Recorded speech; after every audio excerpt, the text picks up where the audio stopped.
तो आज हम लोग पढ़ेंगे एप्लीकेशन ऑफ इंटीग्रल। ठीक है, एप्लीकेशन ऑफ इंटीग्रल जो है टॉपिक बहुत ही सिंपल सा टॉपिक है। इसमें हम लोग सीखेंगे कि इंटीग्रेशन का यूज़ कैसे कैसे किया जाता है किसी भी शेप का, किसी भी कर्व का, या किसी भी कर्व के अंडर में, या किसी भी कर्व के अबाउट जो रीज़न है उसका हम कैसे एरिया फाइंड करते हैं। ठीक है ना, तो इसके दो तरीके हैं। There are two types of this to find area bounded by some curve. ठीक है, जिनमें से पहला जो टाइप है उसको हम इस तरीके से समझ सकते हैं। मेनली इसका यूज़ तब हम करते हैं जैसे आपसे पूछा जाए कि एरिया ऑफ सर्कल क्या है, तो आप बता सकते हैं पाई आर स्क्वायर। ठीक है, पूछा जाए एरिया ऑफ स्क्वायर क्या है, आप कहेंगे साइड स्क्वायर। पूछा जाए एरिया ऑफ रेक्टेंगल क्या है, आप कहेंगे एल इंटू बी। लेकिन कुछ कर्व्स ऐसे हैं या यही कर्व्स हैं कि जब हमको एरिया का जो फार्मूला है वो हमें नहीं पता था, तो हम कैसे फाइंड करेंगे। तो उसका जो एरिया है वो हम बाई इंटीग्रेशन भी फाइंड कर सकते हैं। तो इस तरीके को हम आज सीखेंगे। कैसे? एक्स और वाई एक्सिस है। अगर कोई कर्व एक्स एक्सिस पे बेस्ड है, बेस्ड का मतलब क्या है कि अगर हम यहाँ से एक लाइन ड्रॉ करें और ऐसे, तो आपको लग रहा होगा कि ये जो कर्व है इसका बेस कहाँ पर है, एक्स एक्सिस पे। और सिंपली दूसरा कर्व अगर हम बना लें ऐसे, तो इसका बेस समझ सकते हैं कि ये कहाँ पर है, ये वाई एक्सिस पे है। ठीक है, तो ये एक्स एक्सिस हो गई और ये क्या हो गई, वाई एक्सिस हो गई। यहाँ पे एक्स और वाई दोनों ही कंडीशंस में हम कैसे किसी भी फिगर के, अब ये ग्राफ जो बना हुआ है, ये जो कर्व बना हुआ है, इसके अंडर में जो ग्राफ है वो ग्राफ क्या है, ये वाला है। ठीक है, एरिया। ठीक है, इस कर्व के अंडर में ये एरिया है, जबकि इस कर्व के अंडर में ये एरिया है। तो दोनों ही कंडीशंस में हम एरिया को कैसे फाइंड करते हैं बाय यूजिंग इंटीग्रेशन, इस बारे में आज चर्चा होने वाली है। तो फर्स्ट फिगर को अगर हम कंसीडर करें, ठीक है, तो एक हम इसमें इमेजिनरी स्ट्रिप ले लेंगे। क्या? एक इमेजिनरी स्ट्रिप ले लेंगे, बहुत ही पतली। जितनी स्ट्रिप पतली होगी, है ना, जितनी स्ट्रिप हम पतली ले सकते हैं। ठीक है, ओके, ये क्या है, इमेजिनरी स्ट्रिप है, ये हम अपने पास से कंसीडर कर सकते हैं। इसकी लिमिट ए टू बी या तो आपको गिवन होगी क्वेश्चन में, ठीक है, और या तो कोई इक्वेशन दे रखी होगी या कुछ ऐसी कंडीशंस जरूर दे रखी होंगी जिससे हम उस रीजन की जो बाउंड्री पॉइंट्स हैं उनको हम फाइंड कर सकते हैं। तो यहाँ पर हमने सेलेक्ट कर लिया ए और यहाँ पे बी। ठीक है, अब हम क्या करते हैं, जैसा कि ये फिगर आपको दिख रहा है बेस्ड किस पे है, एक्स एक्सिस पे। तो ये जो पट्टी हमने जो स्ट्रिप खींची, ठीक है, ये वाली ए बी स्ट्रिप हमने बनाई है, इसका जो बेस है वो कहाँ पर है, एक्स एक्सिस पर। और एक्स एक्सिस पर भी बहुत ही छोटी स्ट्रिप है, इसलिए एक्स का छोटा सा पार्ट हम लोग क्या ले लेंगे, एक्स एक्सिस के बहुत ही स्मॉल पार्ट को हम डी एक्स से नोट करेंगे। ठीक है, जबकि वाई एक्सिस पे जो पार्ट है उसको हम वाई सेलेक्ट करेंगे। ठीक है, अब हम क्या करेंगे, अब हम एरिया का फार्मूला क्या लिखेंगे, area is equal to limit लगा देंगे ए से बी। ठीक है, और अब ये देखिए, जब स्ट्रिप बहुत पतली होगी तो ये एक रेक्टेंगल के जैसे बिहेव करेगी। ठीक है, रेक्टेंगल के, काफ़ी मोटी स्ट्रिप खींचने पर क्या होगा, वो रेक्टेंगल के जैसे बिहेव नहीं करेगी। सपोज करिए अगर हम स्ट्रिप, ये कोई कर्व है और अगर इतनी मोटी स्ट्रिप हम बना देंगे, ठीक है, तो ये देखिए, ये यहाँ पे क्या है, कर्व ही मांगना है ना। तो इससे क्या होगा कि ये रेक्टेंगल नहीं बन पाएगा। इसलिए हम बहुत ही पतले शेप में बहुत ही पतली स्ट्रिप लेंगे, जिससे क्या होगा कि ये रेक्टेंगल के जैसे बिहेव करेगी। ठीक है, और जब रेक्टेंगल के जैसे बिहेव करेगी तो इस स्ट्रिप का एरिया मतलब रेक्टेंगल का एरिया हम लोग लेंगे। और रेक्टेंगल का एरिया का मतलब क्या है, एल इंटू बी। एल यहाँ पे क्या है, वाई, बी क्या है, डी एक्स। ठीक है, तो इसका मतलब एरिया जो फार्मूला आ जाएगा वो क्या आ जाएगा, A C B Y D X. ठीक है, इस फार्मूले का यूज़ करके हम लोग डिफरेंट टाइप ऑफ शेप्स के ग्राफ मतलब एरिया फाइंड कर सकते हैं। ठीक है, इसमें क्या करेंगे, इसका जो बेस है वो कहाँ पर है, वाई एक्सिस पे है। सपोज करिए ये लिमिट ए से बी दे रखी है, स्ट्रिप हम वाई एक्सिस पर लेंगे, बहुत ही पतली स्ट्रिप लेंगे। अब वाई एक्सिस पे हमने स्ट्रिप ली है, इसका मतलब क्या है, हम उसको डी वाई से नोट करेंगे और एक्स एक्सिस पे जो लेंथ है उसको एक्स से। सिमिलर वे जैसा कि हम लोगों ने पहले सीखा था। अब हम इसका फॉर्मूला क्या बना लेंगे, एरिया ए से बी, और ये स्ट्रिप भी रेक्टेंगल के जैसे, जैसा प्रीवियस फिगर में हमने देखा था वैसे ही रेक्टेंगल के जैसे बिहेव करेगा, बट यहाँ लेंथ क्या है x और विड्थ क्या है dy। इसका मतलब एरिया का फॉर्मूला क्या आ जाएगा, a से b x dy, ये ठीक है ऐसे। अब जैसा कि हम लोग बेस समझ चुके हैं, तो अब हम लोग जाएंगे इसके कुछ सम्स देखेंगे कि कैसे किसी फिगर का हम लोग एरिया फाइंड करते हैं। ठीक है,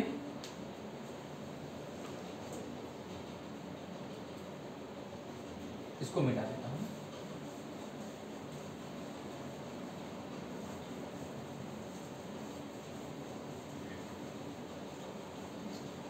सपोज करिए कि आपके पास क्या आ गया है, एक सर्कल आ गया। ठीक है, कह रहा है सर्कल का एरिया फाइंड करिए, find a circle, find area of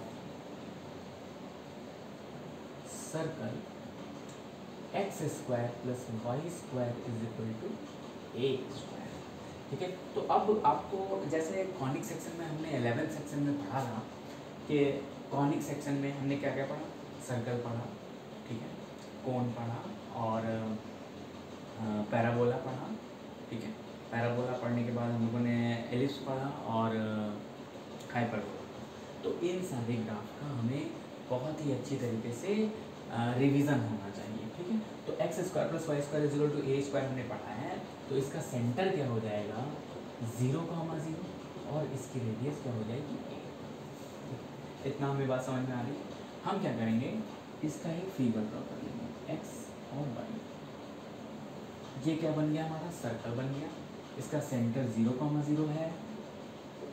ये जो प्रीवियस कॉन्सेप्ट है, ठीक है, कि कैसे हम इसका सेंटर फाइंड करेंगे, कैसे इसकी रेडियस फाइंड करेंगे, ये सब हम लोगों ने 11th क्लास में पढ़ चुका है। ठीक है, पहले से। तो इसलिए हम लोग जो है वही प्रीवियस कॉन्सेप्ट को रिवाइज करेंगे और इसको देखेंगे। तो 0,0 और इसकी रेडियस कितनी है 8। आपको दिख रहा होगा कि ये पॉइंट क्या हो जाएगा एक्स एक्सिस पर, तो a,0 हो जाएगा। ठीक, अब हम लोग क्या करेंगे, एक पतली सी स्ट्रिप इसको बना लेंगे। ठीक है, क्योंकि ये जो फिगर है वो चारों क्वाड्रांट के सिमेट्रिक है, जैसा इसमें है वैसा इसमें है, वैसा इसमें वैसा इसमें। इसलिए हम क्या करेंगे, किसी एक क्वाड्रांट का एरिया निकालेंगे और उसको 4 से मल्टीप्लाई करने के बाद हम लोग क्या पा जाएंगे, पूरे सर्कल का एरिया पा जाएंगे।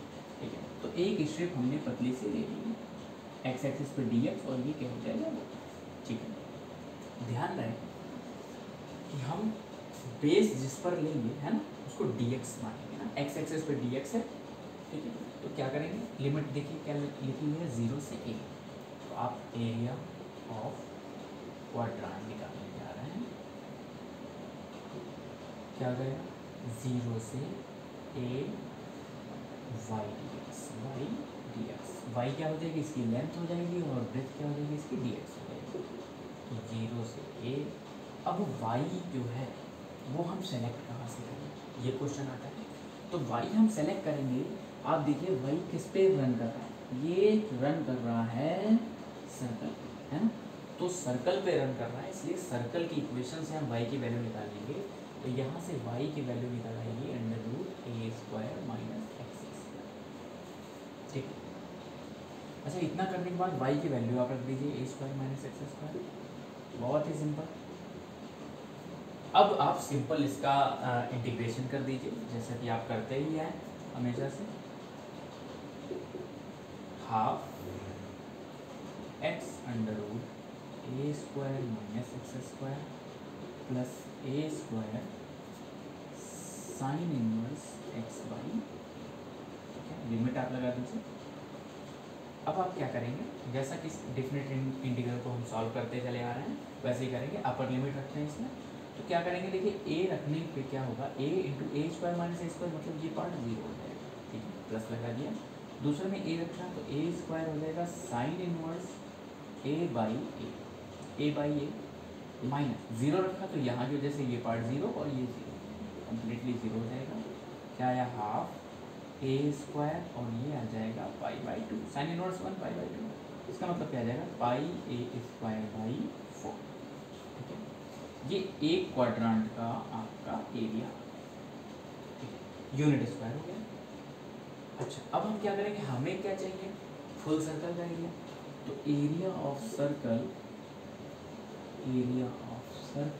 Is equal to 4 into area of, ठीक है, ये क्वाड्रांट है। तो इसका मतलब 4 इंटू क्वाड्रांट का एरिया क्या निकला था, पाई ए स्क्वायर बाई 4। यहाँ से ये कैंसिल हो गया, क्या आ गया, पाई ए स्क्वायर यूनिट स्क्वायर। तो इस तरीके से हमने देखा कि सर्कल का एरिया कितनी ही आसान तरीके से, ठीक है। अब ऐसे ही अगर हम अगले फिगर की बात करें तो हम क्या कर सकते हैं, हम एलिप्स को ट्राई कर सकते हैं, ठीक है ना। तो एलिप्स का फिगर हम देखते हैं, इसको मिटा देते हैं, आप नोट कर लीजिए इसको, वीडियो पॉज करके आप इसको नोट भी कर सकते हैं, है ना। अब हम लोग पढ़ने जा रहे हैं एलिप्स। एलिप्स की इक्वेशन आपको क्वेश्चन में दी जाएगी, वो होती है x square upon a square plus y square upon b square is equal to 1। ठीक है, ये सिंपल आपको इसका जो ग्राफ है वो आना ही चाहिए, जो कि आपको 11th में ऑलरेडी पढ़ाया जा चुका है। एलिप्स का जो फिगर बनेगा वो कुछ ऐसा बनेगा, ठीक है। ये भी सर्कल के जैसे हर क्वाड्रेंट में सिमेट्रिक होता है, हर क्वाड्रेंट में ये सिमेट्रिक होता है, एक जैसा इसमें वैसा इसमें, वैसा इसमें वैसा इसमें। लिमिट है x square upon a square, तो आपने पढ़ा होगा। इसका सेंटर क्या है, 0,0, और ये होती है मेजर एक्सिस। मेजर एक्सिस क्या है इसकी, ए, तो ये हो जाएगा a,0, और यहाँ पर क्या है b, तो ये क्या हो जाएगा 0, ये लेंथ p होती है, आपको पता होना चाहिए। सिंपली जैसे हमने सर्कल में किया था वैसे ही आप इसमें भी एक स्ट्रिप पतली सी खींच लेंगे, इसमें भी dx और ये y हो जाएगा, ठीक है। एरिया ऑफ, इसको नाम दे दीजिए रीजन 1, रीजन फर्स्ट। कैसे हो जाएगा, लिमिट हो जाएगी 0 से a, स्ट्रिप की लेंथ हो जाएगी y, और ये हो जाएगा dx। 0 से a, y की वैल्यू आपने जैसे पिछले में निकाला था वैसे ही आप देखिए, जो स्ट्रिप है वो किस पे है, ये एलिप्स पे है, ठीक है। ये एलिप्स की इक्वेशन है, ठीक है, एलिप्स की इक्वेशन है। तो एलिप्स पे अगर इसकी जो बाउंड्री है वो है, तो आप इसको एक्सटेंड ऐसे करेंगे, इसका मतलब 0 से a, और यहाँ पर क्या पड़ जाएगी, एलिप्स से y की वैल्यू आप निकालेंगे, तो ये निकल कर आ जाएगी b बाई ए और ए स्क्वायर माइनस ऐसा। तो हमने रख लिया इसमें b by a under root A square minus x square, और ये हो जाएगा dx। क्या हो जाएगा, 0 से a, ये b बाई ए बाहर निकल आए, और क्या हो जाएगा A square minus x square dx।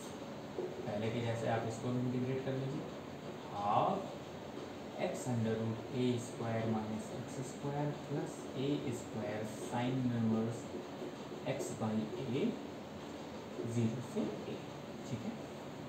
ये क्या हो जाएगा b बाई 2a, और आप इसमें अपर लिमिट रखेंगे तो ये देखिए ये पोर्शन 0 हो जाएगा a की वजह से, और यहाँ आ जाएगा a inverse A square sine inverse a by A मतलब 1, माइनस 0 रखने पे ये पार्ट 0 हो जाएगा, और यहाँ 0 रखेंगे साइन इनवर्स 0, ये भी 0 हो जाएगा। इसका मतलब क्या आ जाएगा, b by 2a into A square into pi by 2, ये क्या आ जाएगा पाई ए स्क्वायर b बाई 4a, ठीक है, इतना आ गया।